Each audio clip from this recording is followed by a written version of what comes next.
Hello everyone, welcome to my YouTube channel Core and Context. Last class हमने introduction to public administration में public administration का meaning क्या है पढ़ा था और आज हमारा टॉपिक है स्कोप क्या है पब्लिक एडमिनिस्ट्रेशन का, वो पढ़ेंगे। मीनिंग पढ़ा था, स्कोप क्या है पढ़ेंगे। और स्कोप को जानने से पहले एक बार मीनिंग को रिवाइज कर लेंगे, उसके बाद स्कोप को शिफ्ट करेंगे। तो चलिए शुरू करते हैं। मीनिंग ऑफ पब्लिक एडमिनिस्ट्रेशन में हमने ये देखा था कि पब्लिक का मीनिंग है स्टेट और गवर्नमेंट, और जो एडमिनिस्ट्रेशन वर्ड बना है एड प्लस मिनिस्टर, दो लैटिन वर्ड को लेकर एडमिनिस्ट्रेशन बना है। इसका मतलब to serve, to care, to look after people. और मैंने आपको एक एग्जांपल भी दिया था फैमिली का, जिसमें फादर का रोल क्या होता है, मदर का रोल क्या होता है, और ये दोनों कैसे घर चलाते हैं। उसके बाद पब्लिक एडमिनिस्ट्रेशन क्या करता है,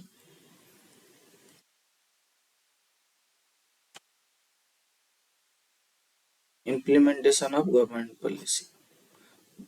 पॉलिसी को इम्प्लीमेंट करता है। और हमने ये देखा था कि पब्लिक एडमिनिस्ट्रेशन को हमने दो मेजर पार्ट में पढ़ रहे थे। एक है नैरो व्यू, दूसरा है ब्रॉड व्यू।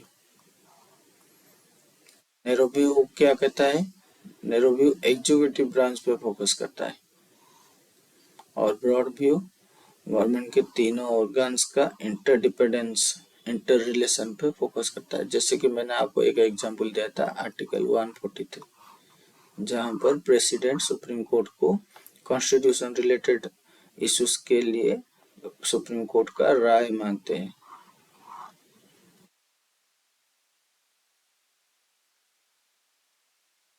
राइट वाल्डो का एक थॉट भी यहाँ पर मैंने कोट किया था, जैसे कि state is ever evolving and today public administration is encompassing all.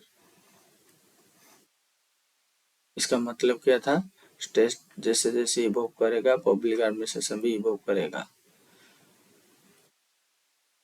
Political school of thought क्या कहता था, एलोकेशन ऑफ रिसोर्सेस, कि आप रिसोर्सेस एलोकेट कर दो।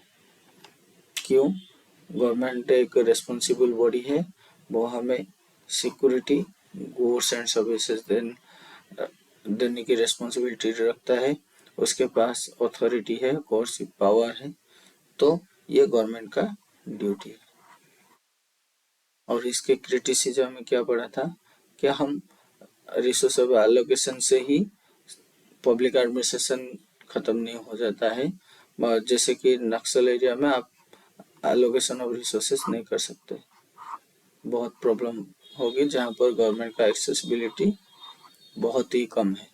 और ये कहाँ पर फिट होता है, political school of thought non Naxal area पे।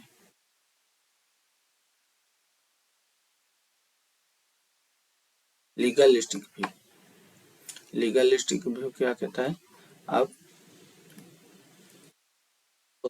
आपको अगर पॉलिसीज को सही तरह से इम्प्लीमेंट करना है तो आप एनफोर्समेंट ऑफ लॉ कीजिए।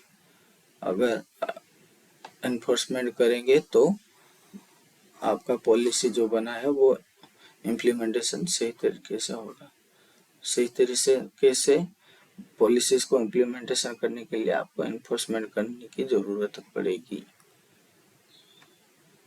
उसकी क्रिटिसिज्म क्या कहा गया है कि आप जो लीगल चीजें हैं उसको तो लॉ पॉलिसीज के अंदर एनफोर्स कर लेंगे, जो इलीगल चीजें हैं उसको कैसे एनफोर्स करेंगे, ये इसका क्रिटिसिज्म था। पब्लिक विल का मतलब वो वेलफेयर करने के लिए बोल रहे थे। लोगों की वेलफेयर करता हो।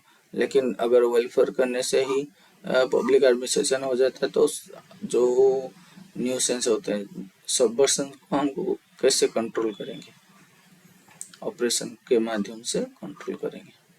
तो वेलफेयर करने से पब्लिक एडमिनिस्ट्रेशन नहीं, उसको पब्लिक एडमिनिस्ट्रेशन का मतलब, इसका कहने का मतलब ये है कि पब्लिक एडमिनिस्ट्रेशन का मतलब वेलफेयर तो करना है, लेकिन जो सबवर्सन से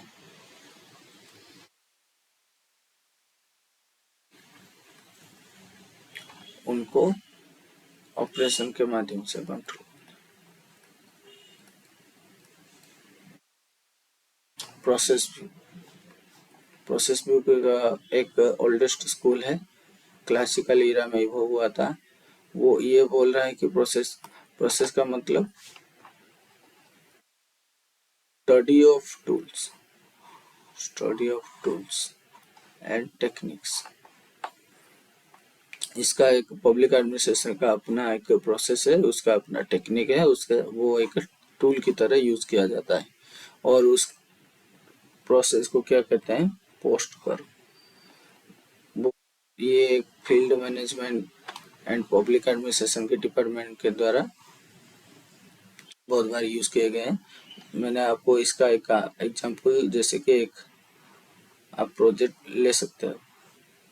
प्रोजेक्ट को आप फर्स्ट प्लानिंग करते हैं, उसके बाद ऑर्गेनाइज करते हैं, उसके बाद स्टाफ कितनी चाहिए वो डिसाइड करते हैं, उसके बाद डायरेक्ट करते हैं स्टाफ्स को, और coordinate district collector and employees के अंदर कोऑर्डिनेट किया जाता है कोई भी प्रोजेक्ट को इम्प्लीमेंट करने के लिए। मैंने उसका एक एग्जांपल दिया था।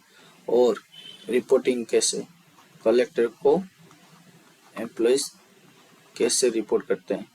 बजटिंग, कंप्लीट प्रोजेक्ट को करने के लिए बजट क्या चाहिए, ये मैंने बताया था। Subject matter view, subject matter view में मैंने क्या कहा था? वो सब्जेक्ट मैटर, वो नाम से आपको पता चल रहा होगा कि सब्जेक्ट का मैटर क्या है। का बहुत सारे विंग्स हैं, हेल्थ है, रेवेन्यू है, लॉ एंड ऑर्डर है, ये सब।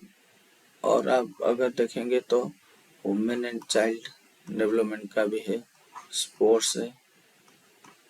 इन सब का एक स्पेसिफिक टारगेट है, स्पेसिफिक एरिया पे काम करने का है। तो पब्लिक एडमिनिस्ट्रेशन कहता है कि वो स्पेसिफिक एरिया ही सब्जेक्ट मैटर व्यू है, और हर डिपार्टमेंट का अपना अपना एक स्पेसिफिक रोल होता है। ये कहता है subject matter view. Market view क्या कहता है? ये पब्लिक एडमिनिस्ट्रेशन को एक ब्रॉड स्कोप देता है। ब्रॉड स्कोप कैसे? जैसे कि आपको पता होगा गवर्नमेंट प्लस प्राइवेट मिलकर एक प्रोजेक्ट कर रहे हैं। Government plus private plus civil society, ये मिलकर प्रोजेक्ट्स कर रहे हैं। तो ये गवर्नमेंट एक सिंगल एक्टर नहीं है, ये एक मल्टी एक्टर पैराडाइम है। और हम यहाँ पर नॉन स्टेट एक्टर्स का भी रोल रहता है। मार्केट व्यू का कहना है कि पब्लिक एडमिनिस्ट्रेशन में state plus non state actors का रोल रहता है। चलिए आगे चलते हैं। उसके समरी में हमने ये कहा था पब्लिक एडमिनिस्ट्रेशन का कोई बाउंड्री नहीं है, वो इवॉल्विंग है, वो स्टैटिक नहीं है, वेरिएबल है, उसका स्पेसिफिक डेफिनेशन नहीं है। और अगर आप इसका स्पेसिफिक डेफिनेशन चाहेंगे तो एक तरह से उसका मेंटल पैरालिसिस है, जो कि ड्वाइट वाल्डो साहब ने कहा था।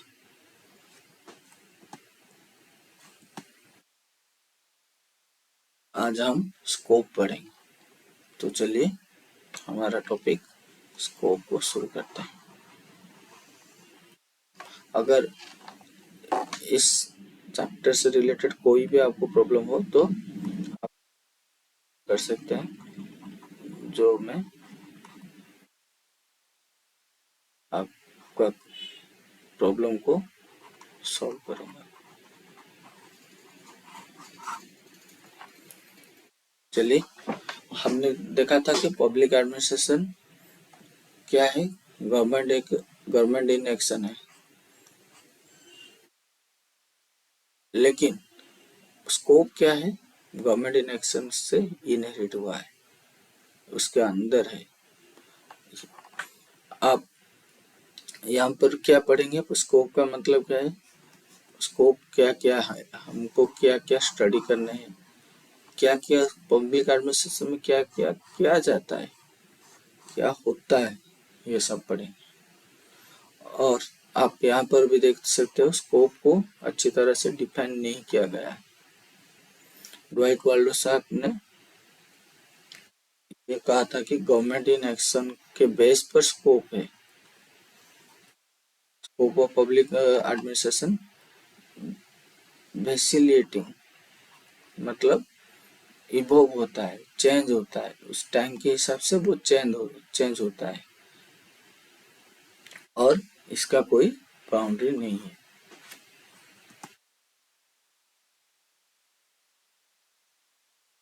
लोगी ये क्या कहते हैं, पब्लिक एडमिनिस्ट्रेशन को हमने मेजर एस्पेक्ट्स में डिवाइड किया गया है। उसका ओवरहेड एडमिनिस्ट्रेशन क्या है, पोस्ट कर्व जो हमने प्रोसेस व्यू और व्यू पर पढ़ा था, और पोस्ट कर्व के अंदर हमने ये देखा था ऑर्गेनाइजिंग, जो देखा था ऑर्गेनाइजेशन कैसे काम करता है, ऑर्गेनाइजेशन को ऑर्गेनाइजिंग कैसे करते हैं, ये है scope of public administration. Organisation में जो ऑर्गेनाइज किया जाता है उसका वही है स्कोप ऑफ पब्लिक एडमिनिस्ट्रेशन। और material and supply, personal management, अगर सपोज आप एक ऑफिस चला रहे हो सिंपल से, और एक फैक्ट्री चला रहे हो, उसमें आपको क्या चाहिए, मटेरियल्स चाहिए, आपको स्टाफ चाहिए, उन स्टाफ मटेरियल एंड स्टाफ और टूल्स, न्यू टेक्नोलॉजीज, और स्टाफ्स को क्या करते हो आप, रिक्रूट करते हो, स्टाफ्स को रिक्रूट करते हो। ये सब कुछ क्या है, ऑर्गेनाइज तरीके से किया जाता है। इसी ऑर्गेनाइज तरीके से करना ही एक तरह का स्कोप है पब्लिक एडमिनिस्ट्रेशन का, एक तरह का मैनेजरियल फंक्शन है, एक तरह का मैनेजरियल फंक्शन है। आप यहाँ पर देख सकते हैं एमसी क्वीन ने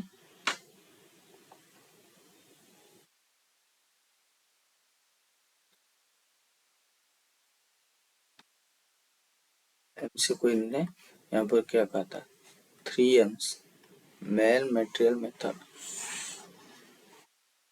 मैन मटेरियल मेथड। ये मैन का मतलब जो स्टाफिंग होता है, मटेरियल का मेथड रॉ मटेरियल्स जो चाहिए, मेथड का मतलब किस मेथड से आप ऑर्गेनाइजेशन चला रहे हैं। हर एक डिपार्टमेंट का अपना एक मेथड होता है, जो हमने पहले देखा था। कहाँ पर देखा था, सब्जेक्ट मैटर व्यू पे देखा था। हर डिपार्टमेंट का अपना एक प्रायोरिटी होता है, अपना एक मेथड होता है।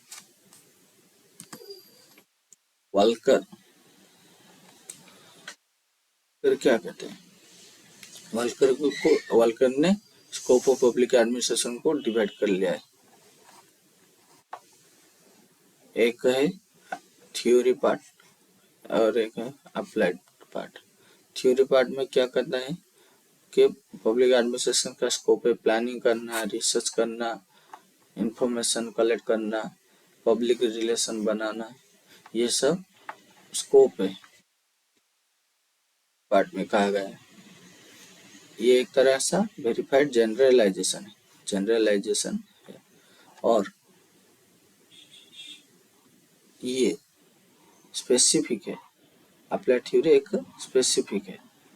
वो प्रॉब्लम्स क्या है, पब्लिक हेल्थ रिलेटेड अगर एडमिनिस्ट्रेशन है तो वहाँ पर प्रॉब्लम को आइडेंटिफाई करेगा। एक ऑर्गेनाइजेशन है, उसका बाहरी पार्ट है थ्योरी, उसका अंदर का जो पार्ट है वो है अप्लाइड थ्योरी, जहाँ पर आप अप्लाइड थ्योरी में क्या देखेंगे, प्रॉब्लम क्या है देखेंगे, ऑर्गेनाइजेशन में प्रॉब्लम क्या है और उसको एड्रेस कैसे किया जाता है। जो भी डिपार्टमेंट हो, हेल्थ हो, एजुकेशन हो, रेवेन्यू हो, को जो कोई भी। जॉन पी फाइनर, ये क्या कहते हैं, वाल्कर से इनका व्यू से मैच करता है। और ये भी स्कोप ऑफ पब्लिक एडमिनिस्ट्रेशन को दो पार्ट में डिवाइड किया है इन्होंने भी। उनका एक पार्ट है प्रिंसिपल्स, दूसरी पार्ट है स्पीयर्स। प्रिंसिपल्स में क्या आता है, ये क्या इंक्लूड करता है, organisation, management of personnel, method and procedure, materials and supply, public finance and administrative responsibility। एक ऑर्गेनाइजेशन में क्या क्या चाहिए, एक ऑर्गेनाइजेशन है उसमें क्या क्या चाहिए। ऑर्गेनाइजेशन में हमको मटेरियल्स चाहिए, स्टाफ चाहिए, उसका फाइनेंस, उससे रिलेटेड फाइनेंस भी है। उसके बाद उसका पॉलिसीज है, वो इम्प्लीमेंटेशन कैसे करनी है वो भी है, सब चीजें। तो जो इम्प्लीमेंटेशन का पूरा जिम्मा उठाता है, क्या कौन सा डिपार्टमेंट होता है, एडमिनिस्ट्रेटिव डिपार्टमेंट। उसका जिम्मेदारी है कि वो पॉलिसीज को इम्प्लीमेंट करेगा। वही जो इम्प्लीमेंटेशन का पार्ट है वही स्कोप है। वो कहते हैं कि प्रिंसिपल्स में पब्लिक एडमिनिस्ट्रेशन का स्कोप, टूल्स इंक्लूडेड करते हैं, टेक्निक्स भी उसके अंदर इंक्लूडेड है, और उसका एक वोकाबुलरी अपना एक है, जैसे कि आप आगे आगे देखेंगे डाइक्टोनमी,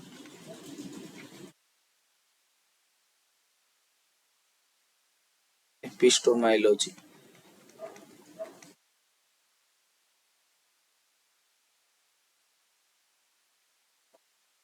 जैसे वर्ड्स आप देखें। Spheres of public administration, spheres of public administration में क्या कहता है कि स्कोप ऑफ पब्लिक एडमिनिस्ट्रेशन को हम वेरियस लेवल पे स्टडी कर सकते हैं। स्टेट लेवल पे एक है, सेंट्रल लेवल का अलग है, लोकल अथॉरिटीज का एक अलग है, और पब्लिक कॉरपोरेशन जो पीएसयू से उसका भी अलग है। स्टेट स्टेट क्या करता है, आप जब पॉलिटी पढ़ेंगे वहां पर देखेंगे कि स्टेट के डीपीएसपी वाली शेड्यूल देखेंगे, अगर वहां पर देखेंगे हमारे डीपीएसपी में 3 पार्ट है, जहाँ पर एक स्टेट का है, एक सेंटर का है, और स्टेट एंड सेंटर जो मिलकर करेंगे वो वाली चीज भी है।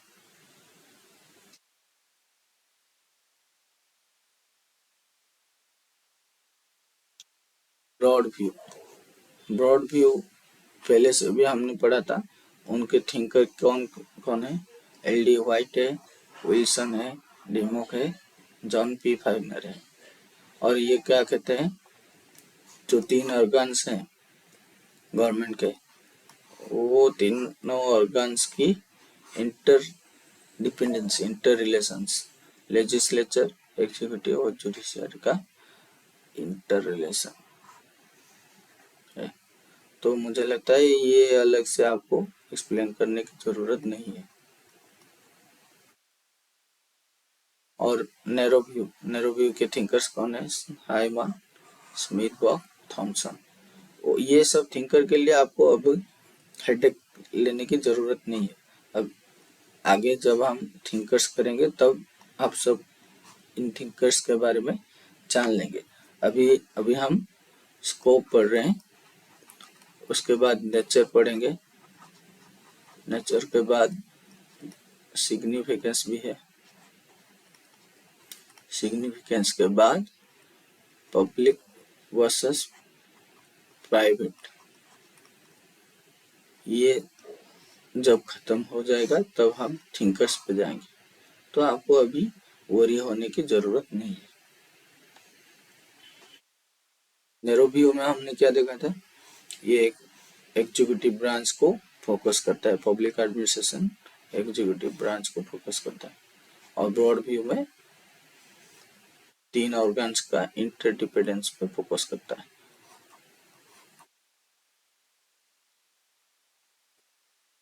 Herbert Simon, Smithburg, Thompson, Luther Gulick, Cyert and March, ये सब क्या कहते हैं, मैनेजरियल व्यू का थिंकर्स। मैनेजरियल व्यू को कहता है, क्या कहता है कि पब्लिक का एडमिनिस्ट्रेशन का स्कोप मैनेजरियल फंक्शन ही है, लाइक प्लानिंग, कंट्रोल, बजटिंग।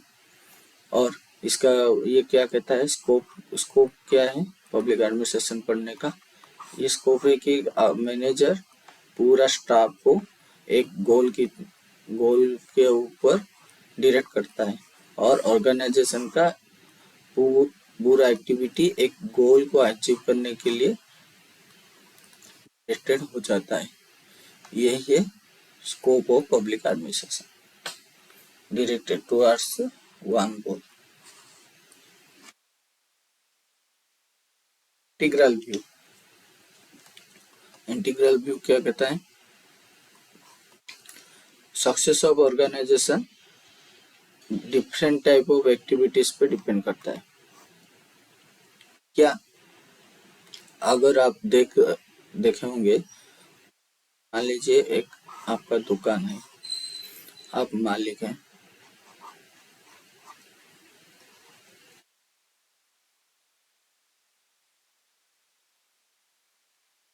और आपके एम्प्लॉयज हैं। अगर आपके एम्प्लॉय आपके अनुसार काम नहीं करेंगे, तो आपका दुकान सही तरीके से चला पाएंगे, नहीं चला पाएंगे। तो इसलिए ये कहता है कि मैनेजरियल फंक्शन जो है, टेक्निकल फंक्शंस जो है, क्लरिकल फंक्शंस जो है, और जो मैनुअल एक्टिविटीज हैं, वो सब पब्लिक एडमिनिस्ट्रेशन के स्कोप के अंदर आते हैं, पब्लिक एडमिनिस्ट्रेशन के स्कोप के अंदर आते हैं। यही है स्कोप, पब्लिक एडमिनिस्ट्रेशन पढ़ने का स्कोप क्या है, इन सब चीजों को अच्छी तरह से मैनेज करना है। तो इसका कहने का मतलब ये है कि activities of all persons constitute the administration in the organization. Process view भी हमने पहले डिस्कस किया था, पोस्ट कर्व। ये कहता है पब्लिक एडमिनिस्ट्रेशन पढ़ने से आप प्रोसेस को सही तरीके से इम्प्लीमेंट कर पाएंगे, प्रॉपर प्रोसेस से काम होगा, प्रॉपर प्रोसेस से काम होगा।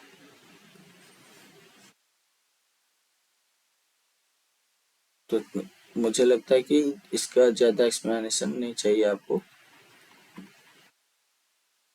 आगे चलते हैं, subject matter view.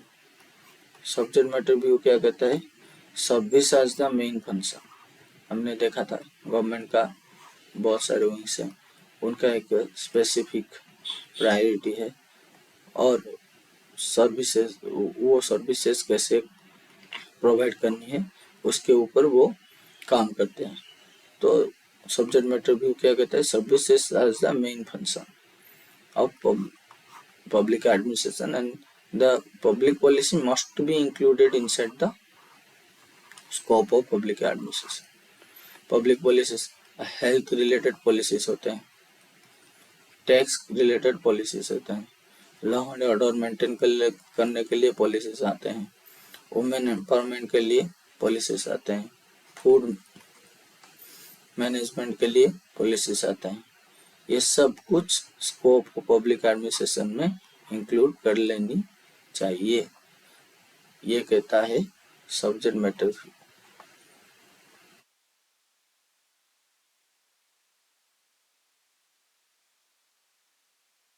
Contemporary view, contemporary view को आप अभी सिर्फ ओवरव्यू ले लीजिए कंटेम्पोररी व्यू का, जब हम थिंकर्स करेंगे उस वक्त हम डिस्कस करेंगे। Stephen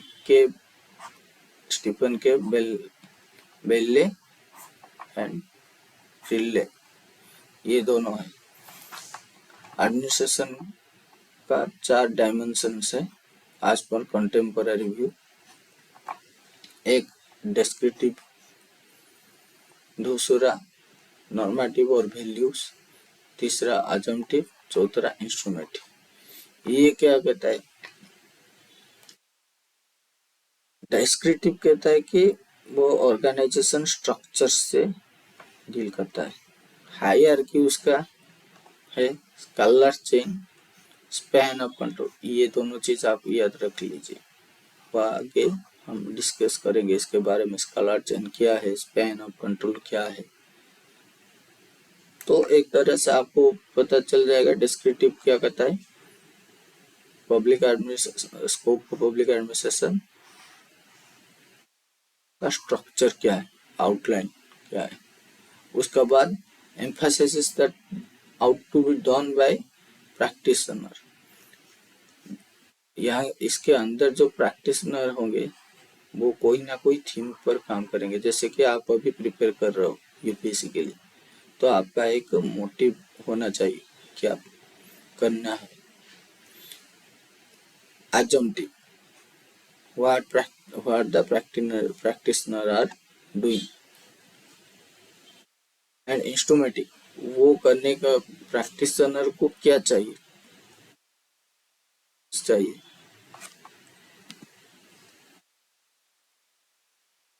various tools and techniques चाहिए एडमिनिस्ट्रेशन को चलाने के लिए, अपना अपना काम करने के लिए। तो यहाँ पर हमने क्या देखा, एक स्ट्रक्चर है, उसके अंदर प्रैक्टिशनर है और उनका टूल है। प्रैक्टिशनर का को क्या चाहिए, टूल्स तो चाहिए काम करने के लिए, लेकिन मोटिव चाहिए, ठीक। और टूल्स को लेकर प्रैक्टिशनर्स काम करते हैं किसके अंदर, ऑर्गेनाइजेशन का जो स्ट्रक्चर होता है उसके अंदर। व्हाइट वर्ल्ड स्कोप को लेकर क्या कहते हैं, वो कहते हैं कि scope of public administration facts और वैल्यूज को लेकर बना है, उसका 2 मेजर डायमेंशन है, एक है व्हाट, एक है व्हाट, दूसरा है हु। व्हाट के अंदर क्या आता है, क्या क्या करेंगे, हु के अंदर क्या आता है, कौन कौन करेंगे, कौन कौन करेंगे, कौन कौन करेंगे। जो एकेडमी के अंदर कौन कौन आते हैं, रिसर्चर्स आते हैं, एग्जाम्पल ले लीजिए, रिसर्चर्स, टीचर्स, स्टूडेंट्स, वो सब एकेडमी के अंदर आते हैं जो स्कोप ऑफ पब्लिक एडमिनिस्ट्रेशन पढ़ते हैं। प्रैक्टिशनर्स कौन है, गवर्नमेंट ऑफिशियल्स, मैनेजर्स, वो सब प्रैक्टिशनर्स हैं। और citizens scope of public administration में आते हैं। जैसे कि आप आरटीआई डालते हो, ये क्या आपका राइट है। आपको कैसे पता चला? अवेयरनेस के थ्रू। क्लीन सिटी रखनी है, ये किसका ड्यूटी है? सिटीजन्स का।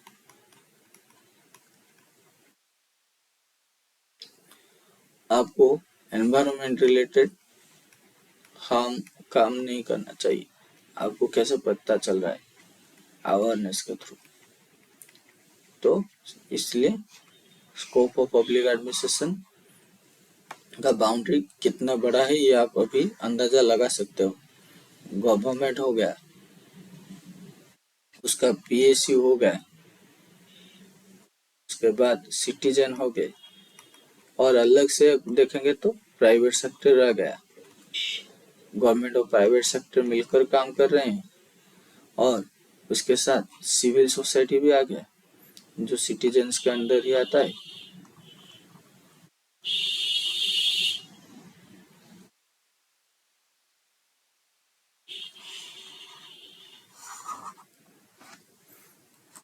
तो आपको पता चल रहा होगा कि पब्लिक एडमिनिस्ट्रेशन का कोई बाउंड्री नहीं है। बाउंड्री नहीं है, ये एक बाउंड्री लेस डिसिप्लिन है, एक तरह से बाउंड्री लेस डिसिप्लिन। इसका अगर देख रहे होंगे आप, सोच लीजिए एक टैलेंटेड बच्चा है और एक मल्टी टैलेंटेड बच्चा है। तो टैलेंटेड बच्चा का आइडेंटिटी क्या होगा? ये मैथ एक्सपर्ट है। और मल्टी टैलेंटेड का आइडेंटिटी, आप इसे मैथ का एक्सपर्ट बोलेंगे या हिस्ट्री का बोलेंगे या साइंस का बोलेंगे, किसका बोलेंगे? इसका तो कोई स्पेसिफिक आइडेंटिटी नहीं है, लेकिन इसका एक स्पेसिफिक आइडेंटिटी है कि ये मैथ का एक्सपर्ट है। वैसे ही पब्लिक एडमिनिस्ट्रेशन का जो स्कोप है, पब्लिक एडमिनिस्ट्रेशन जो है उस वो क्राइसिस आइडेंटिटी में जी रहा है। उसका कोई पर्टिकुलर आइडेंटिटी नहीं है, यह हर चीज में बैठ जाता है। आप एक फेस्टिवल ऑर्गेनाइज करो, आप गेट टुगेदर ऑर्गेनाइज करो, उस सब में भी मैनेजरियल वर्क लगता है। जहाँ पर मैनेजरियल वर्क और टास्क को ऑर्गेनाइज करने का प्रोसेस, हर चीज में एक प्रोसेस रहता है, वो सब कुछ पब्लिक एडमिनिस्ट्रेशन में आ जाता है। तो ये एक तरह का क्राइसिस आइडेंटिटी है पब्लिक एडमिनिस्ट्रेशन का। पॉलीग्लॉट वर्ड, ये पॉलीग्लॉट वर्ड आप याद रख लीजिए। पॉलीग्लॉट का मतलब क्या है? Poly means many, glot means language. Public administration का एक पर्टिकुलर लैंग्वेज नहीं है, उसका बहुत सारे लैंग्वेजेस हैं, वो हर लैंग्वेज में फिट हो जाता है। नेचर ऑफ पब्लिक एडमिनिस्ट्रेशन क्या है? पॉलीगॉट नेचर है। और आपको यहाँ पर मैंने एग्जांपल दिया है मैनेजर व्यू में, जो बहुत सारे मैनेजरियल फंक्शंस हैं। सब्जेक्ट मैटर व्यू में हर सब्जेक्ट का पर्टिकुलर प्रायोरिटी है। प्रोसेस व्यू में प्रोसेस है, पोस्ट कर, यह सब पब्लिक एडमिनिस्ट्रेशन का स्कोप है, और इन सब में पब्लिक एडमिनिस्ट्रेशन फिट हो जाता है। इसलिए ये बाउंड्री लेस है, डेफिनेशन लेस है, और ये एक मल्टी एक्टर पैराडाइम है।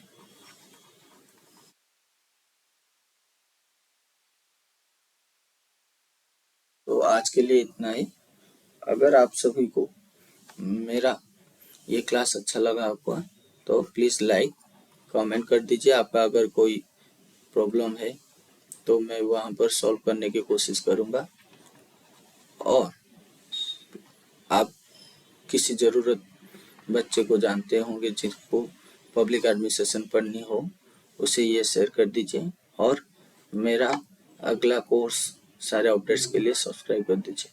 और इस लेक्चर का PDF आप मेरे टेलीग्राम चैनल से पा सकते हैं, कलेक्ट कर सकते हैं। और ये मेरा व्हाट्सएप चैनल है जहाँ पर आपको अपडेट्स मिलते रहेंगे।